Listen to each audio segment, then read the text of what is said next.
오늘 드디어 낭독 방송으로 왔습니다.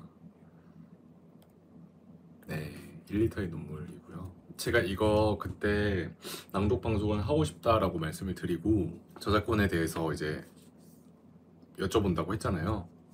답변을 주셨어요. 그래서 방송을 할 수 있게 되었습니다. 다만 전권을 다 읽지는 못하고요. 거기서 답변을 온 게 10% 정도만 읽고 출처를 좀 남겨주면 괜찮다 라고 해서 이 책이 지금 286페이지, 7페이지까지 있어요. 그래서 그럼 한 28페이지를 읽을 수 있겠죠?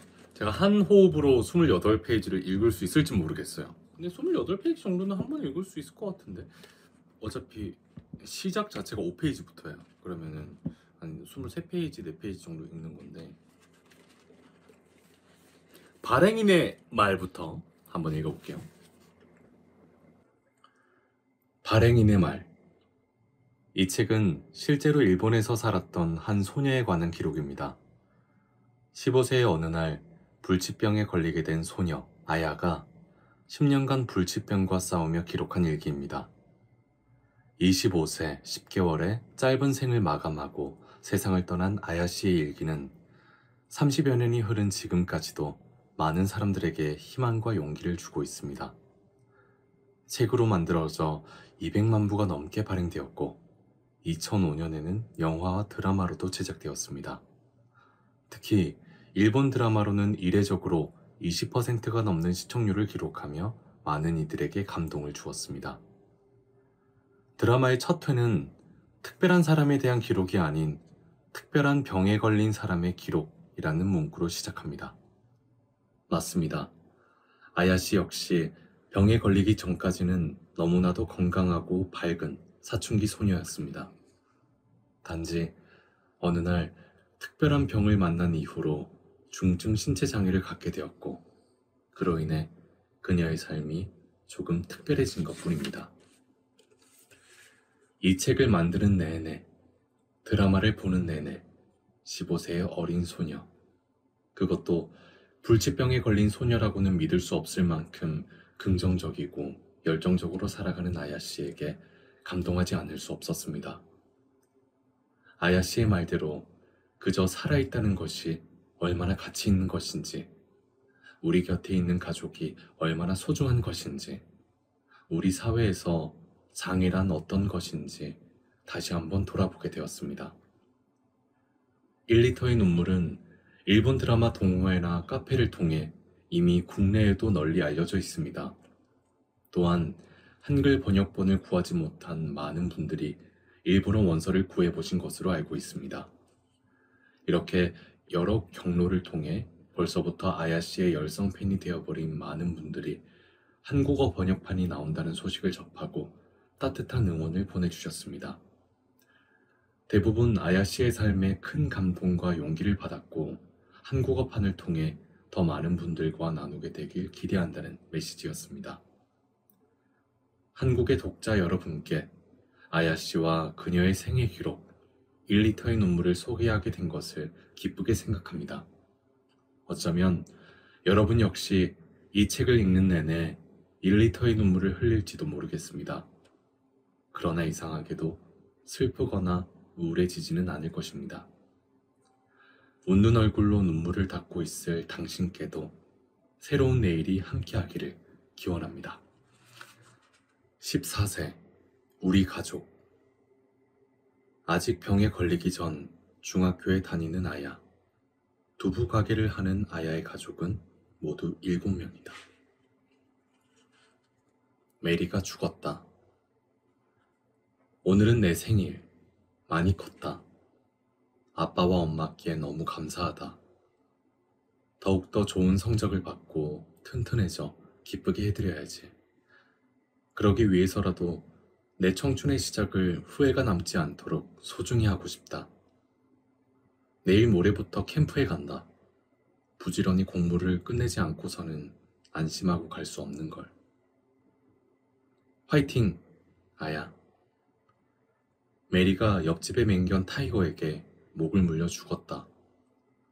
몸집이 작은 메리가 커다란 타이거한테 친밀감을 느끼고 짤막한 꼬리를 살랑살랑 흔들며 다가갔다. 메리 안 돼! 이리 와! 필사적으로 외쳤는데도 소리도 지르지 못하고 죽어간 메리. 분했을 것이다. 개로 태어나지 않았다면 이처럼 빨리 죽지는 않았을 텐데.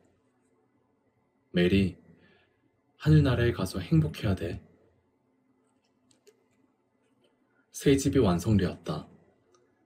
2층의 동쪽 넓은 방이 나와 여동생의 성.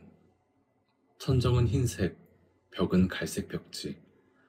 창으로 내다보이는 밖의 풍경이 평소와 달라 보인다.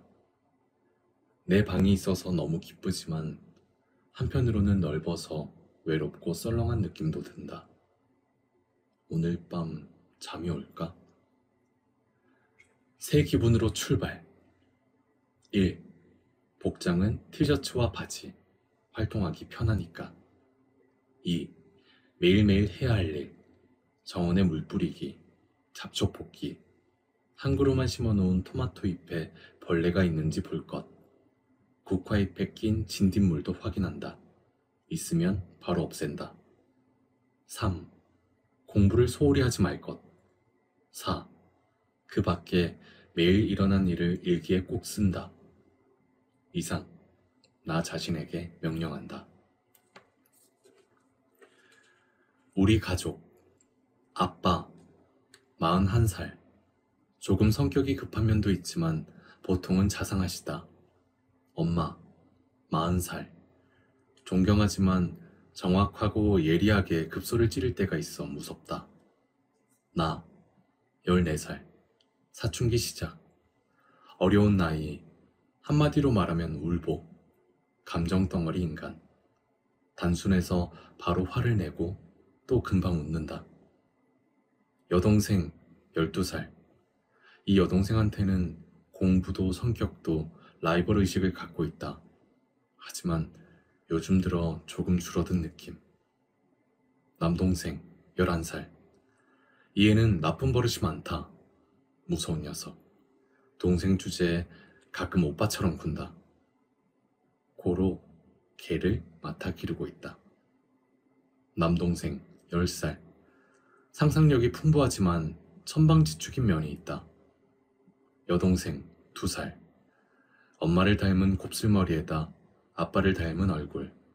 특히 눈 모양이 팔자, 시계로 8시 20분 방향. 아주 귀엽다. 15세.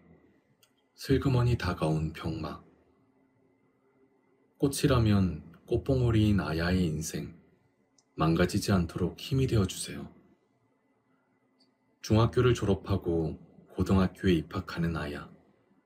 왠지 모르게 자꾸 넘어지기 시작한다. 어딘가 몸이 이상해지고 있다는 것을 아야도 엄마도 느끼게 된다. 스스로 몸에 대한 자신감을 잃어버리고 체육 시간 따위를 두려워한다. 어느샌가 슬그머니 병은 진행되고 있었고 아야는 첫 입원을 하게 된다. 징조. 요즘 들어 어찌된 영문인지 몸이 자꾸만 말라간다. 엄청나게 많은 숙제와 자유연구 같은 과제로 식사를 거른 탓일까? 생각만 하고 실행은 하지 못해 고민이다. 자신을 탓하면서도 진도가 잘 나가지 않는다. 에너지만 소모될 뿐. 이제 좀 살이 붙었으면 좋겠다. 내일부터는 계획표가 쓸모없지 않게 행동해야지. 비가 촉촉이 내리고 있다. 등에는 무거운 가방을 메고 손에도 가방을 들고 거기에다 우산까지 들어야 한다니 이런 등교는 질색이다. 싫다 라고 생각하자마자 집에서 100m쯤 걸어가면 나오는 자갈 깔린 좁은 길에서 갑자기 무릎에 힘이 풀려 휘청하고 넘어졌다. 턱을 심하게 부딪혔다. 가만히 만져보니 피가 많이 묻어나왔다. 흩어진 가방과 우산을 주워들고 뒤돌아서 집에 돌아왔다. 안 가져간 물건 있니? 빨리 안 가면 지각이잖아. 엄마가 집 안쪽에서 말을 하며 현관으로 나왔다. 어찌 된 거야? 하지만 나는 울기만 하고 아무 말도 할 수가 없었다. 엄마는 피투성이가 된 얼굴을 재빨리 수건으로 닦아주었다. 찢어진 상처에 모래가 박혀 있었다. 어쩌면 좋아. 어서 병원에 가야겠구나. 엄마는 서둘러 젖은 옷을 갈아입혀 주었다. 상처에 반창고를 붙이고 차에 올랐다. 마취도 하지 않고 두 바늘을 꿰맸다. 자신이 얼빠진 짓을 했으니까 아파도 이를 꽉 물고 참았다.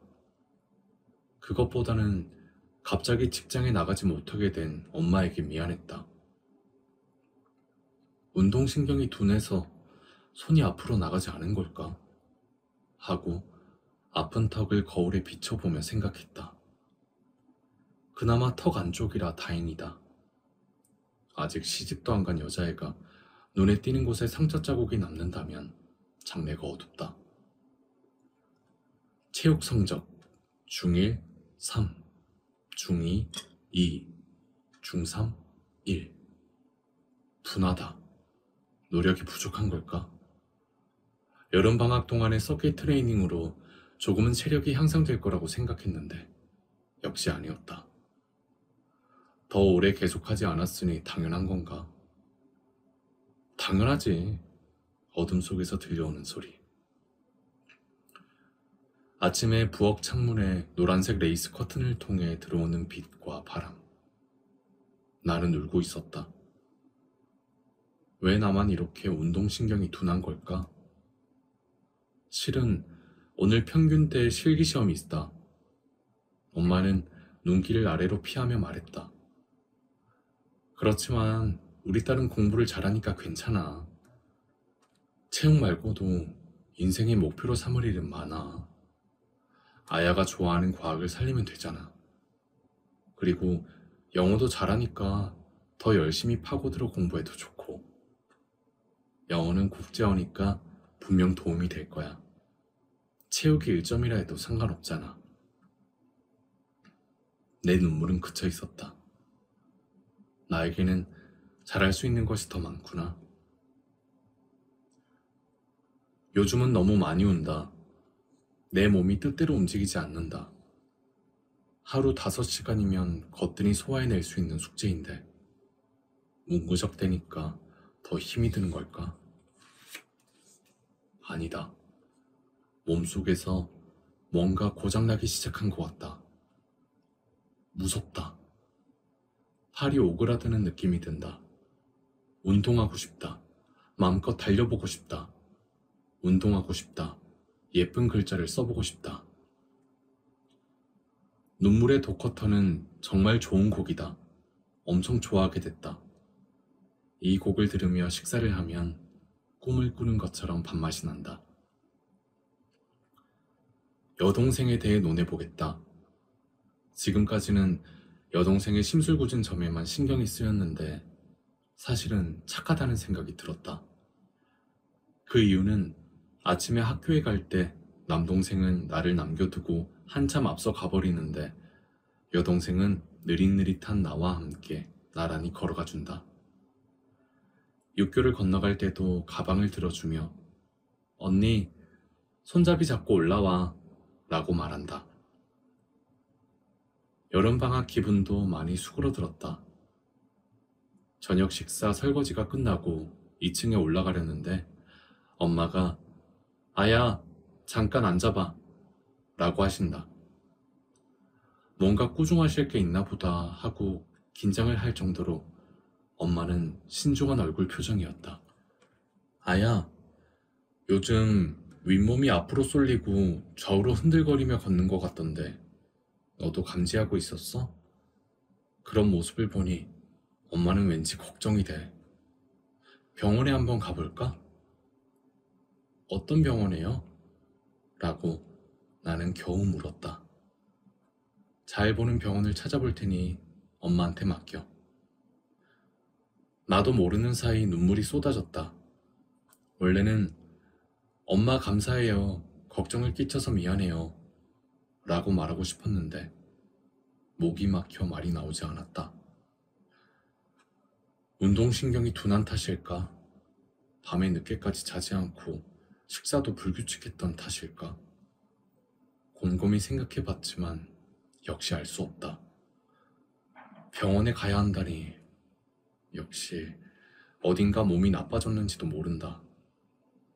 그렇게 생각하니 눈물이 나오는 걸 어쩔 수가 없었다. 너무 많이 울어서 눈이 아팠다. 병원에 가다. I go to the hospital in Nagoya with my mother. 오전 9시 출발. 막내 여동생의 몸이 좋지 않았다. 그래도 보육원에 보냈다. 내가 병원에 가야 하니까. 가여운 동생. 11시. 국립 나고야 대학 부속병원에 도착. 3시간쯤 기다리는 동안 책을 읽고 있었지만 긴장되고 불안하여 다른 때처럼 열중할 수 없었다. 엄마는 소우의 이치로 교수에게 전화해 놓았으니까 염려하지 마 라고 말해주었지만 드디어 내 이름을 불렀다. 심장이 퉁퉁 뛰었다. 엄마가 설명한다. 1. 넘어져 턱이 찢어진 것. 보통은 손으로 바닥을 짚는데 바로 얼굴을 땅에 부딪혔다. 2. 걸음걸이가 불안한 것. 무릎에 구부러짐이 적다. 3. 계속 몸이 마른다. 4. 동작이 둔한 것. 민첩함이 점차 줄어들고 있다. 듣고 있다 보니 나는 무서워졌다. 바쁘게 생활하는 엄마가 이처럼 자세하게 관찰하고 계셨다니. 모든 것을 꿰뚫어보고 계셨구나. 하지만 불안했다. 이렇게 해서 숨기고 혼자만 걱정하고 있던 내 몸에 관한 모두가 의사 선생님에게 알려졌다. 고민은 사라졌다. 둥근 의자에 앉아 의사 선생님의 얼굴을 보았다. 안경을 썼고 웃는 얼굴에 친절한 느낌이 들어 안심이 되었다. 눈을 감고 양손을 펴고 인지를 가까이 댄다. 한쪽 다리를 세운다. 침대에 누워 다리를 펴거나 구부리거나 한다. 해머로 무릎을 두드린다. 이렇게 저렇게 시키는 대로 진찰을 받고 끝났다. CT 촬영을 합시다. 라고 의사 선생님이 말했다. 아야, 아프지도 않고 가렵지도 않아. 머릿속 한가운데를 가로로 나눠서 찍어보는 기계야. 라는 엄마의 말. 아, 가로로 나눈다고요? 내게는 엄청난 일이다. 커다란 기계가 위에서 천천히 내려온다. 우주선에 타고 있는 것처럼 머리를 꽉 조였다. 움직이지 마세요. 가만히 있으니 졸음이 왔다. 오래 기다렸다가 약을 받아 집에 돌아왔다. 일이 한 가지 늘었다. 약을 먹고 좋아진다면 배가 가득 차게 약을 먹어도 불평하지 않겠다. 선생님 부탁합니다. 꽃이라면 꽃봉오리인 아야의 인생 망가지지 않도록 힘이 되어주세요. 병원까지 오는데 거리도 멀고 학교도 다녀야 하니까 한 달에 한 번만 오면 된다고 하셨다. 병원에 꼭 다닐 것이고 말씀하신 대로 꼭 잘 지키겠으니 아무튼 저를 낫게 해주세요. 일본 최고의 나고야 대학병원 소우에 이치로 선생님, 제발 부탁합니다. 놀림 받는다는 것. 세이료 중학교만이 유일하게 수확하는 여름 밀감. 그 줄지어선 밀감나무의 아래에 풀을 베러 갔을 때 한 남학생이 내 걸음걸이를 보고 놀렸다. 그게 뭐야, 걸음걸이가. 꼭 유치원 애들 같잖아. 어이 어이, 힘이 넘쳐서 약간 팔자걸음이 돼 있는걸? 화나게 하는 말만 골라서 늘어놓고는 깔깔대며 웃는다. 물론 무시했다. 그런 애와 상대하다가는 바닷물이 말라버릴 테니까. 하지만 눈물을 참느라 고생했다. 그래도 울지 않고 견디긴 했지만 오늘 너무나도 분한 사건이 있었다. 체육 시간에 있었던 일이다. 항상 그랬듯이 언제나 옷을 갈아입고 집합 장소로 갔다. 오늘은 1km 떨어진 곳에 있는 공원까지 달려간다. 거기서 배구 패스 연습을 한다. 라고 선생님이 말씀하셨다. 나는 가슴이 덜컥 내려앉았다. 달린다, 패스, 할 수 없다. 나는 할 수 없다. 아야, 어때? 나는 고개를 수그릴 뿐이었다. 계속해서 선생님은 그럼 오와 교실에서 자습하는 게 어때? 오는 체육복을 가져오지 않은 학생이다. 금방 어떤 애의 목소리가 튀어오른다. 와, 좋겠다, 자습하면. 내 뱃속은 부글부글 끓어올랐다. 그렇게 자습하는 게 부럽다면 바꿔주지. 비록 하루라도 좋으니 몸을 바꿨으면 좋겠다. 하고 싶어도 하지 못하는 사람 마음을 알기나 해? 걸을 때마다 그렇다. 한 걸음 내디딜 때마다 느끼는 몸의 불안정함, 미덥지 못한 몸, 모두가 다 할 수 있는 것을 하지 못하는 굴욕감, 비참함. 모두들 그런 기분을 실제로 체험하지 않고서는 이해할 수 없는 것일까? 실제로 그 사람의 기분이 되지 않더라도 조금쯤은 그 입장에서 봐주면 안 될까? 하지만 어려운 일일 거라고 바꿔 생각했다. 나도 이렇게 되고 나서야 처음으로 알게 되었으니까. 행복이란 뭘까? 감기에 걸렸나 보다. 열이 있는 것 같긴 하지만 기분도 좋고 식욕도 좋다. 그러나 몸에 자신이 없어졌다. 체온계를 갖고 싶다. 내 건강 상태를 숫자로 확인하고 싶다. 아빠한테 부탁해야지. 나는 자주 아프다. 형제들의 2배 이상 돈이 드는 아이다. 어른이 되고 건강하게 되면 그만큼 갚아드려야지. 소중하게 해주신 만큼 많이 효도를 해드려야지. 잠자리에 들면 여러 가지 것들을 생각한다. 사회 시간에 선생님께서 말씀하신 것. 따돌림을 당하는 것도 자신을 강하게 만드는 좋은 체험 중 하나다. 중학생 공부는 매일 착실하게만 하면 잘하게 된다. 지금부터라도 늦지 않다. 노력해야지 라고 생각하는 한편으로 건강하지 않은 몸이 정신의 불안을 부채질한다. 울지마, 겁쟁이. 힘들 때는 인간이 성장하고 있을 때야. 현재를 뚫고 나가면 상쾌한 아침이 동터온다. 햇빛이 쏟아지고 새가 지저귀고 백장미가 향을 풍긴다. 찬란한 아침이. 행복은 어디에 있는 걸까? 행복이란 뭘까? 아야, 지금 행복하니? 당치도 않아. 지금 난 바닥이 보이지 않는 슬픔에 갇혀 있어. 괴로워. 정신적으로나 육체적으로나. 사실 나는 지금 미치기 직전 같다.